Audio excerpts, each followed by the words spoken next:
Hello दोस्तों, C plus plus programming language में आप लोगों का स्वागत है। और दोस्तों, आज हम बात करने वाले हैं यूनियन का। तो दोस्तों, यूनियन जो होता है, union union is collection of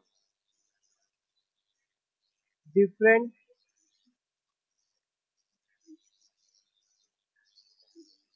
data type. मतलब collection of variable with different data type. ठीक है, collection of variable variable with different data type. जैसे कि स्ट्रक्चर जैसे है, जैसे स्ट्रक्चर जो है वो भी एक यूजर डिफाइंड डाटा टाइप है और ये भी एक यूजर डिफाइंड डाटा टाइप है।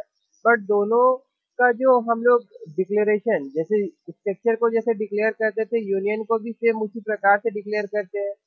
स्ट्रक्चर को जैसे हम लोग उसका value co dot operator use करके उसको एक्सेस करते थे, यूनियन का भी सेम उसी करेंगे। बट दोनों में बहुत फर्क है दोस्तों, वो मैं आपको बाद में बताऊंगा। आज मैं आपको पहले दिखाता हूँ कि यूनियन को किस तरह से हम लोग यूनियन क्रिएट करेंगे। मतलब यूनियन का जो डाटा टाइप आप क्रिएट करना चाहते हैं तो किस प्रकार से हम लोग क्रिएट करेंगे उसको। ठीक है, तो सबसे पहले यहाँ पे हम लोग हेडर फाइल जो होता है उसको इंक्लूड कर लेते हैं, iostream.h। और उसके बाद में फिर है इंक्लूड conio.h। उसके बाद एक हेडर फाइल और हम इंक्लूड करेंगे, string.h।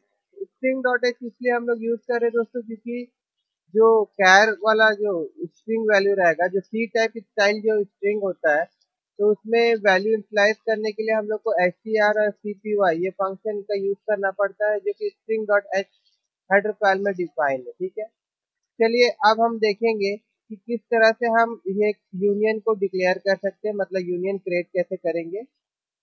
यहाँ पे create A union data type, UNION union data type. तो यहाँ पे सबसे पहले हम लोग को एक कीवर्ड का यूज करना पड़ता है जिसे हम यूनियन कहते हैं।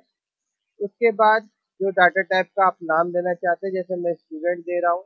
और उसके बाद यहाँ पे जो वेरिएबल, मेंबर वेरिएबल जो आप बनाना चाहते हैं, जो जो डाटा टाइप का, वो आप यहाँ पे दे सकते हैं। उसके बाद फिर एक रोल नंबर देना चाहता हूँ मैं, ये INT डाटा टाइप रखना चाहता हूँ और यहाँ पे रोल लिख देता हूँ और इसको बंद कर लेते हैं।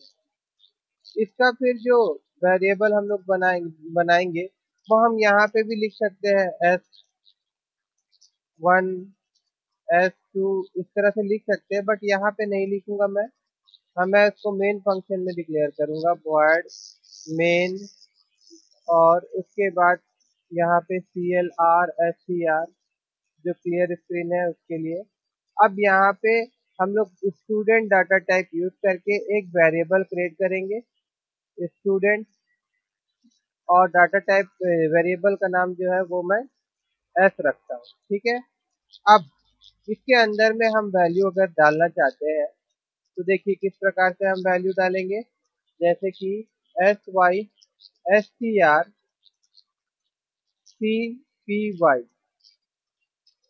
उसके बाद S डॉट नेम।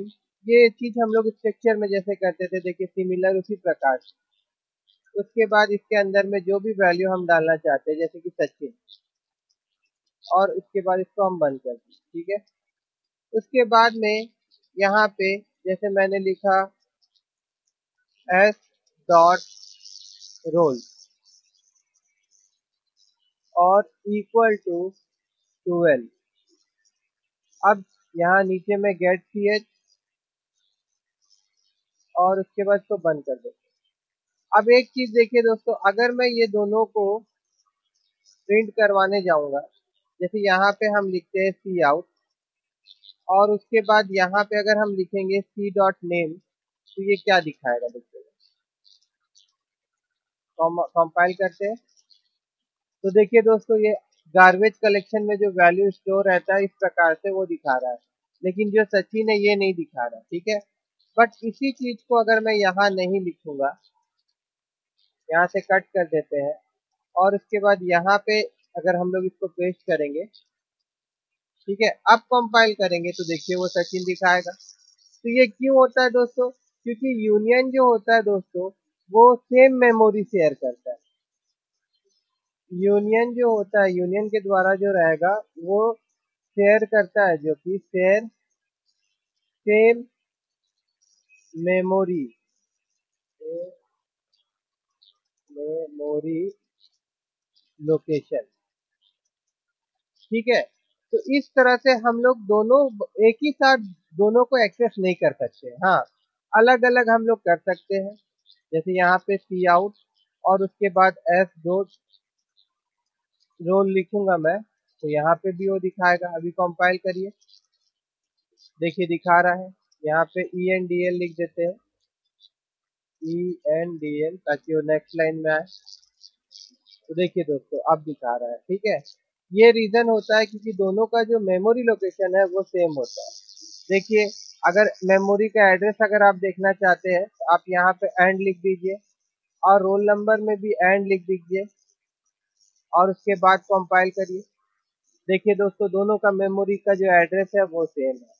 तो ये जो है, इस रीजन से हम एट ए टाइम दोनों को हम लोग एक्सेस नहीं कर सकते हैं, ठीक है। हम एक के बाद एक वेरिएबल को एक्सेस करते हैं, क्योंकि यूनियन जो होता है वो सेम मेमोरी को शेयर करता है।